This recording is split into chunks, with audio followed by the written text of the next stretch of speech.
Hola, soy un cristiano reformado y bienvenidos a este podcast. Continuamos con nuestro estudio sobre la carta hacia los colosenses y hoy veremos el testimonio de los hermanos de Colosas que había llegado hasta Pablo y cómo él oraba por ellos para que esto continúe.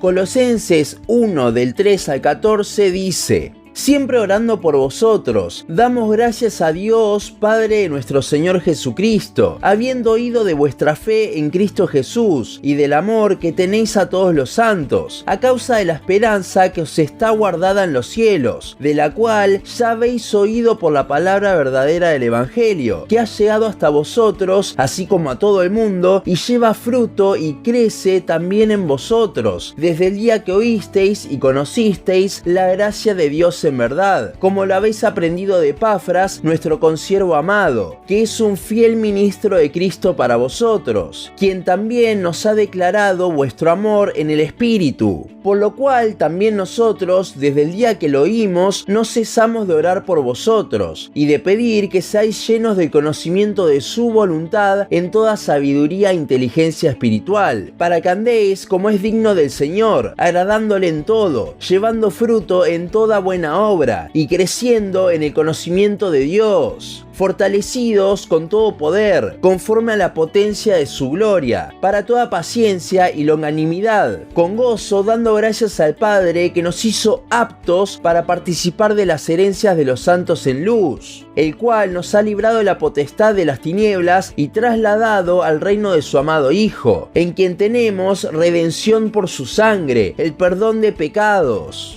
Desde el versículo 3 vemos el corazón de Pablo por estos hermanos que ni siquiera conocía, pero de los cuales había escuchado bastante por parte de Epafras. Versículo 8. El apóstol agradece al Señor por ellos y específicamente marca dos aspectos: la fe y el amor. Ambos se ve que eran características destacables de los hermanos en Colosas, y Pablo agradece por ellos. Esto cobra aún más sentido cuando entendemos que tanto la fe como el amor son dados por Dios, Efesios 2:9 y 1 Juan 4:19, y es justamente por eso que le agradece al Señor. Ahora, si bien Dios los provee, hay algo que Él utiliza de nosotros para dárnoslo, y esto lo vemos en el versículo 5. Tanto la fe y el amor surgen de la esperanza, y si vemos el resto del pasaje podremos observar que esta esperanza es el Evangelio mismo, el aspecto futuro del mismo, y que según el versículo 6 había llegado bien a ellos por medio de Epafras, versículo 7. Entonces, llegando al versículo 6 es cuando comienzan los retos de interpretación del pasaje de hoy. Cuando habla de que el Evangelio había llegado a todo el mundo, no significa que Pablo esté hablando de salvación universal. Y sin irnos a ese extremo, tampoco está hablando del punto de vista arminiano. Lo que se está hablando aquí es del alcance del Evangelio, el cual, gracias al trabajo de los apóstoles, había llegado a gran parte de Asia, Europa y África, todo lo que en ese entonces se conocía del mundo. Pero que haya llegado a todo el mundo no significa que todos los que lo escucharon hayan sido salvos. El mayor ejemplo de esto será la segunda venida. En ese momento todos verán a Cristo, pero aún así no todos serán salvos, sino solo los que al Señor les dio esa gracia. Continuando con este versículo 6, habla de que el Evangelio lleva fruto y crece dentro del creyente. Muchos por este versículo piensan que la persona que se convierte es el fruto, pero eso no iría muy bien con la ilustración de un árbol que está usando Pablo aquí. Si el Evangelio crece dentro de la persona desde el momento que lo oímos, versículo 6, entonces el Evangelio dentro de una persona no es el fruto, sino más bien la semilla. Y bueno, ¿a qué se refiere Pablo entonces con fruto? Pongamos este pensamiento en pausa y continuemos con el pasaje que él mismo nos dirá la respuesta.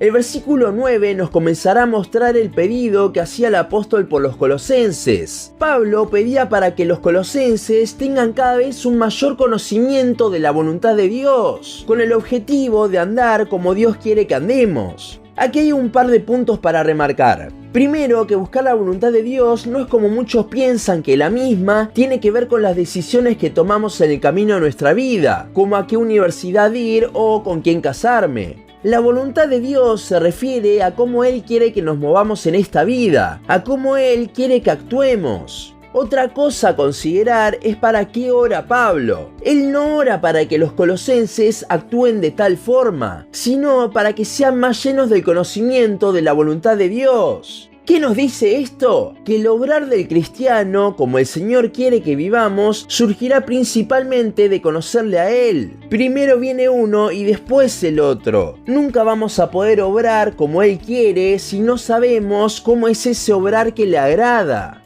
Ahora sí, en el versículo 10 es que nos volvemos a encontrar con el fruto. Ya dijimos que el fruto no podía ser un alma ganada, ya que el alma ganada está involucrada con la semilla que es el Evangelio. Muchos creen entonces que el fruto son las buenas obras del creyente, pero eso no es lo que veremos aquí, ya que Pablo hace una diferenciación entre fruto y obra. ¿A qué se puede referir entonces con fruto? Bueno, a lo mismo que Pablo se refiere en Gálatas como los frutos del Espíritu. Pensemos en la ilustración del árbol. La semilla se planta, el Evangelio, comienza a crecer, producto de Dios obrando a través de su Evangelio en la vida del creyente, 1 Corintios 3:6, y luego es entonces que este árbol da fruto. Si volvemos al versículo 6, veremos que ese es el proceso que Pablo describe, pero a la inversa. Es entre más el Evangelio se afianza en nosotros y más Dios nos hace crecer, que más se mostrarán los frutos del Espíritu en nosotros. Y justamente, continuando con el versículo 10, el fruto del Espíritu se ve exteriorizado en el creyente a través de las buenas obras, por lo que estas obras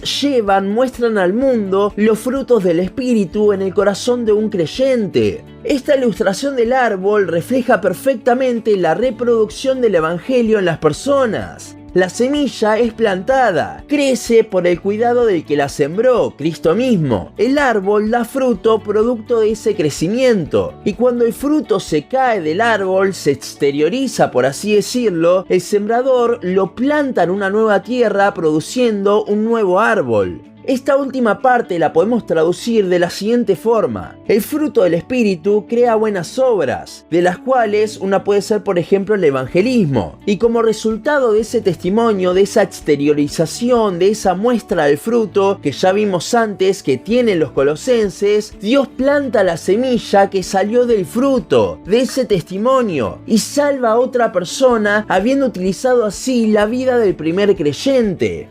Finalizando con el pasaje de hoy, vemos en los versículos 11 a 14 la preeminencia de Cristo en todo este proceso. A su vez, estos versículos son parte de la oración de Pablo, por lo que el apóstol está rogando al Señor que todo este ejemplo que eran los colosenses puedan continuar siéndolo en el poder de Cristo. En el versículo 11 vemos cómo es gracias al poder de Dios que podemos hacer absolutamente todo y que aún el ejemplo de los colosenses es según Él. Y vemos en el versículo 12 que no solo Él nos sostiene, sino que nos hace aptos para eso. Si no hubiese sido por la obra regeneradora de Cristo, versículos 13 y 14, nunca hubiésemos podido, porque no éramos aptos para andar como Él le agrada. Y mismo hoy en día es gracias a Él que lo podemos hacer, ya que es en su poder.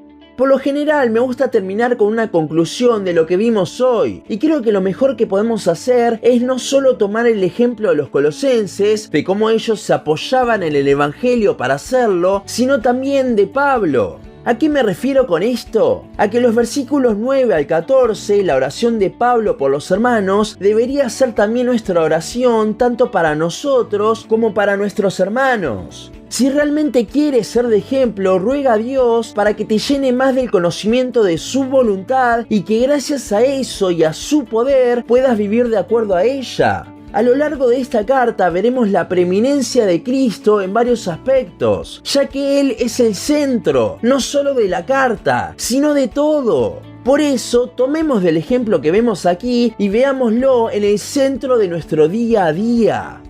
Hasta aquí nuestro podcast de hoy. Seguinos en Instagram, Facebook, YouTube y Spotify. En todas nos encontrás como Un Cristiano Reformado. También seguinos en uncristianoreformado.blogspot.com para leer el resto de nuestros blogs. Nos vemos en la siguiente ocasión.